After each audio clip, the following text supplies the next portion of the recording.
Halo, berjumpa kembali. Bagaimana kabar kalian semua? Semoga dalam keadaan baik-baik saja. Kali ini Mimin akan melanjutkan review alur cerita Legend of Fei bagian keempat. Tanpa menunggu lama lagi, kita buka alur ceritanya.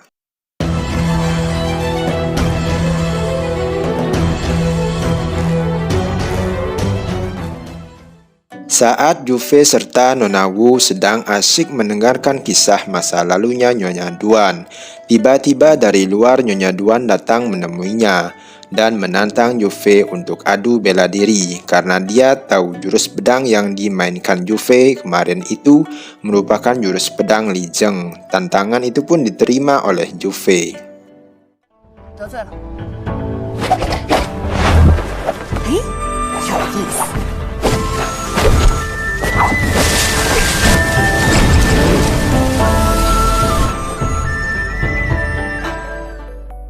Tetapi Nyonya Duan dengan mudah mengalahkan jurus pedang Juve karena merasa kecewa setelah mengalahkan jurus pedang selatan milik Juve. Akhirnya dia menawarkan diri untuk menjadi guru Juve. Tetapi Juve dengan cueknya berlalu begitu saja meninggalkan Nyonya Duan dan kembali ke kamar. Kemudian ketika Juve baru sampai di kamarnya, Nyonya Duan secara tidak terduga menyalurkan tenaga dalamnya ke Juve. Juve yang sebelumnya terluka dalam itu pun tidak kuat menerima tenaga dalam dari Nyonya Duan hingga membuat Juve terjatuh ke lantai dan pingsan. Beralih adegan ke Siyun, di mana dia sedang mengatur strategi bersama rekannya untuk mengatur siasat adu domba anggota klan Disa. Tugas pertama, Tuan Bai menyamar sebagai Tuan Shen, lalu di malam harinya, dia menyelinap kemudian membunuh bawahan-bawahan Tuan Q. Singkat cerita, Tuan Q mengetahui kematian bawahannya yang dilakukan oleh Tuan Shen. Tugas kedua, adik angkat Siyun menyamar sebagai bawahan klan Disa. Lalu, dia bergegas dengan pakaian bawahan klan Disa pergi meninggalkan kota Huangrong. Di tempat lain, Li Sheng, Nyonya Wang, serta rekannya berada di perjalanan menuju ke klan 48. Di tengah perjalanan, mereka bertemu sekelompok bawahan klan Disa di bawah pimpinan Tian Yang, yakni orang Disa yang ikut berperan dalam pembunuhan ayah Li Sheng. Hingga tiba saat menjelang sore dan hendak bermalam di sebuah kuil, Li Sheng diam-diam pergi menemui Tuan Tian Yang dan hendak membalaskan kematian ayahnya. Pertarungan pun terjadi di sana.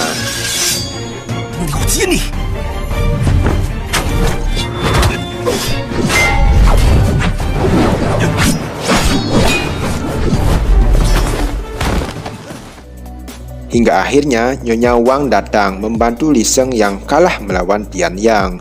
Pertarungan pun berlanjut diganti oleh Nyonya Wang melawan Tian Yang.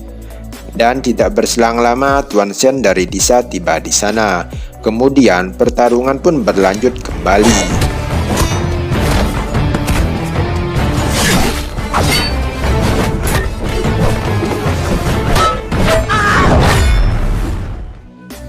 Hingga akhirnya Nyonya Wang terdesak mempertaruhkan nyawanya demi menyelamatkan Li Sheng.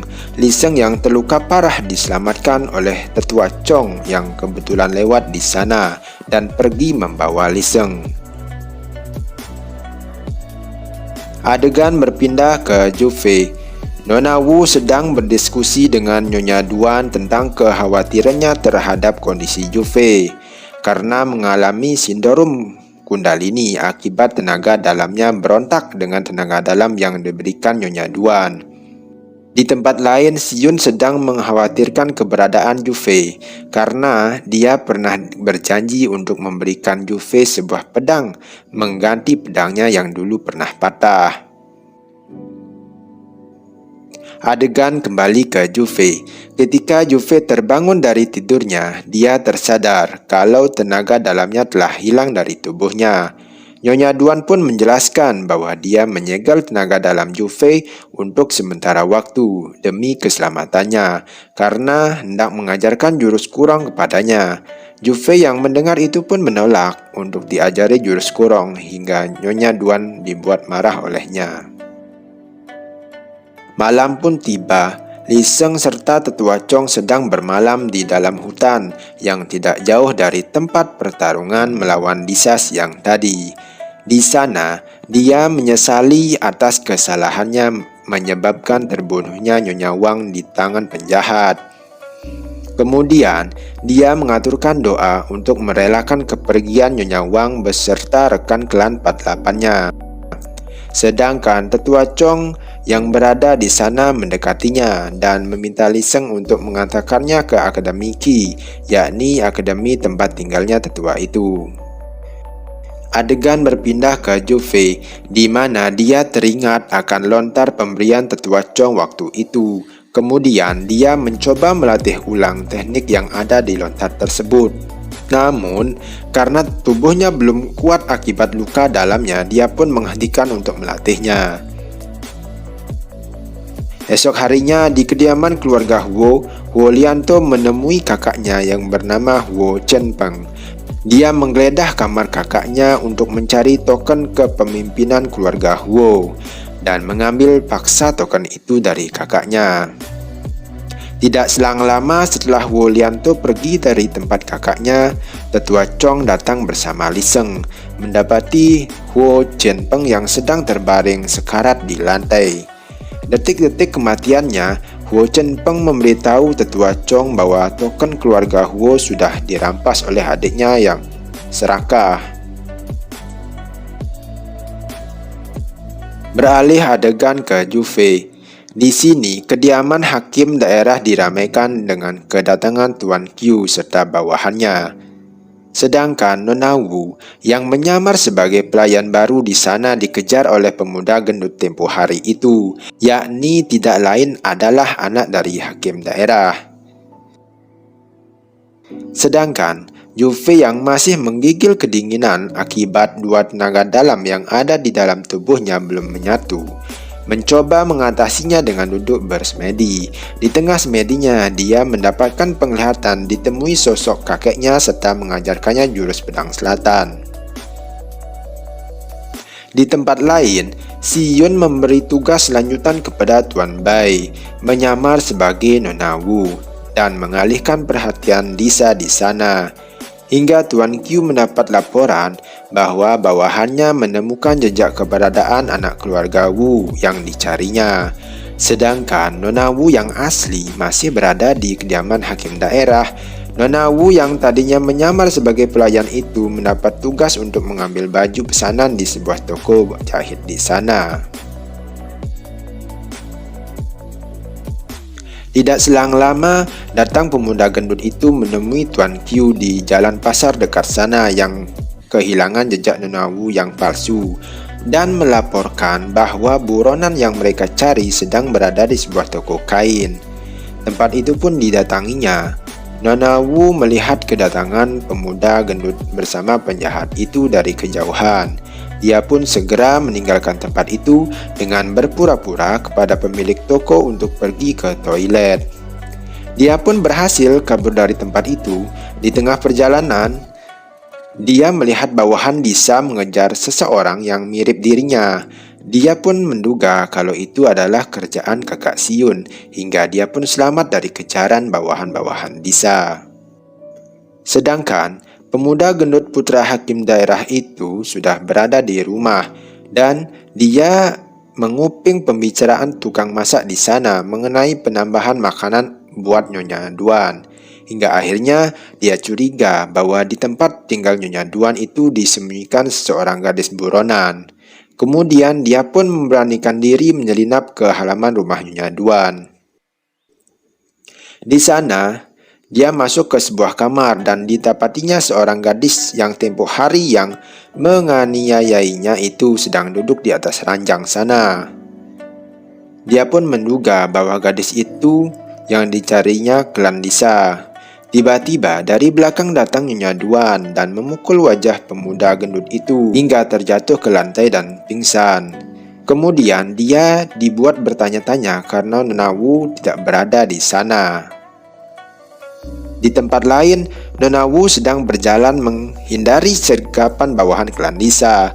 Hingga tidak sadar dia menabrak seseorang yang dikiranya bawahan Lisa. Tetapi dengan cepatnya orang itu membuka topengnya dan hingga Nona Wu menyadari bahwa itu adalah kakak Siyun. Tidak selang lama datang Nyonya Duan dan mengambil Nona Wu dari tangan Siyun.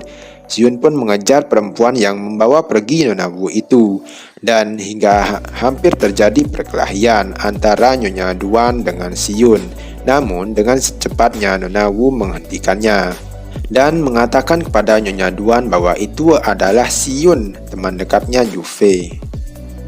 Kemudian, Siyun dengan cepat menemui Yufei yang berada di kamar dan mendapatinya Yufei sedang menggigil kedinginan.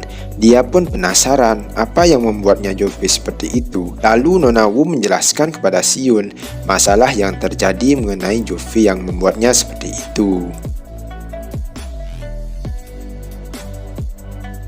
Tidak selang lama, Nyonya pelayan di sana melaporkan kalau pemuda gendut itu sudah sadar dan melarikan diri. Mereka pun berencana akan meninggalkan tempat itu karena khawatir akan keberadaannya dilaporkan ke Lisa. Ternyata benar, pemuda gendut itu datang menuju kediaman Nyonya Duan dengan membawa para penjahat itu. Tetapi Yufei serta yang lainnya sudah meninggalkan tempat itu, hingga tidak ditemukannya mereka di sana. Namun, salah satu bawahannya melaporkan bahwa mereka sudah kabur keluar. Mereka pun terkejar oleh bawahan Lisa. Untuk mengulur waktunya, Nyonya Duan menahan bawahan Lisa dan menyuruh Siyun dan yang lainnya untuk segera pergi dari sana. Sedangkan Yufei, Siyun serta Nona Wu di tengah perjalanan bertemu Tuan Bai. Siyun pun meminta Tuan Bai untuk membawa Nona Wu segera pergi dari sana. Sementara Siyun akan berjaga di sana, melindungi Yufei yang sedang menyembuhkan dirinya. Dan sebelum Nona Wu pergi bersama Tuan Bai, Yufei meminta kalung yang dipakai Nona Wu untuk dilepaskan agar tidak mudah dicurigai oleh Lisa ketika nanti di perjalanannya bersama Tuan Bai. Di tempat lain, Nyonya Duan masih melanjutkan pertarungan dengan Tuan Qiu yang baru saja tiba di sana. Sedangkan Yufei bersama Siyun yang menjaganya masih berlangsung menyembuhkan diri. Tidak selang lama bawahan Lisa datang dan menyerang mereka. Siyun yang berada di sana mencoba menahan serangan penjahat itu. Namun dia kalah oleh penjahat itu. Hingga akhirnya Yufei segera menghentikan penyembuhannya, lalu turun tangan dan menghabisi semua penjahat itu dengan pedang yang diambilnya dari Siyun yang terselip di punggungnya.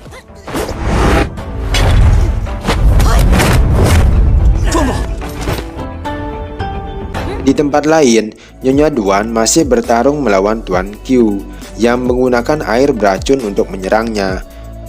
Yufei yang berada tidak jauh dari sana mendengar pertarungan itu. Kemudian dengan segera dia datang membantu Nyonya Duan ke sana. Pertarungan pun terjadi kembali.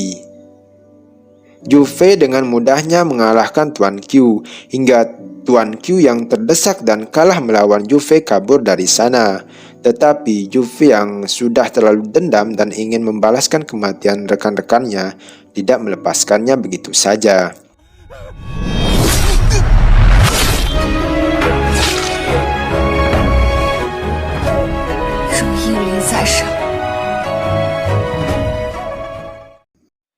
Tidak berselang lama, Tuan Shen sudah mengikat Nona Wu serta Tuan Bai berada di atas pintu gerbang perbatasan kota. Kemudian Nyonya Duan pun melawan bawahan Tuan Shen itu dengan membalikkan anak panah kepada mereka.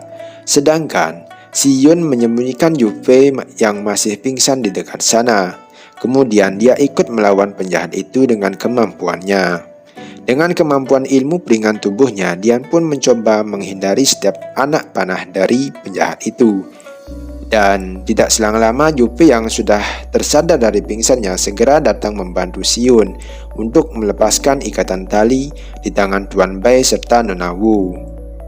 Nona Wu dan Tuan Bai pun berhasil diselamatkan dan segera mereka berdua diminta meninggalkan tempat itu.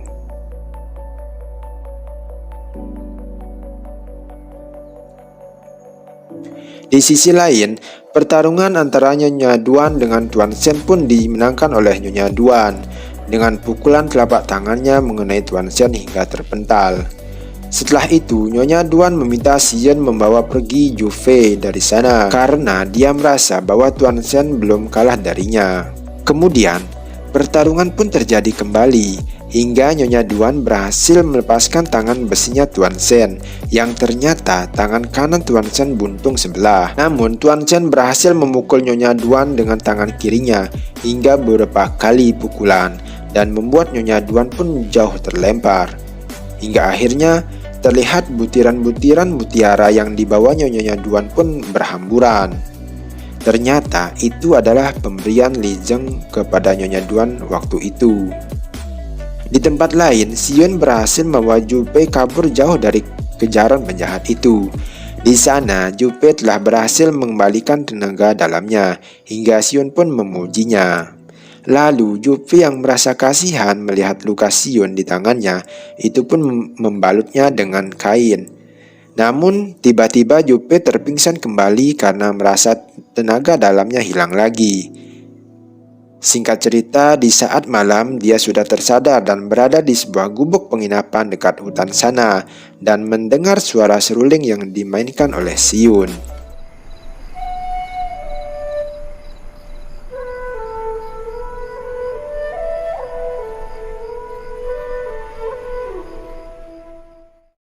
Besok paginya, di tempat lain, Tuan Bai mengantarkan Nona Wu ke perkemahan militer Tuan Wen. Di sana, dia menitipkan Nona Wu kepada Tuan Wen. Tuan Bai pun menginformasikan bahwa Xion tidak berada di kota Huangrong lagi, tetapi mereka sudah berada di penginapan desa Changchun. Tuan Bai meminta Tuan Wen untuk menjemput Xion ke desa tersebut. Sampai di sini, status Xion yang disembunyikan mulai terungkap. Bagaimana jika status Xion yang aslinya diketahui oleh Zhu Fei? Akankah mereka masih bisa bersama? Nantikan part selanjutnya. See you.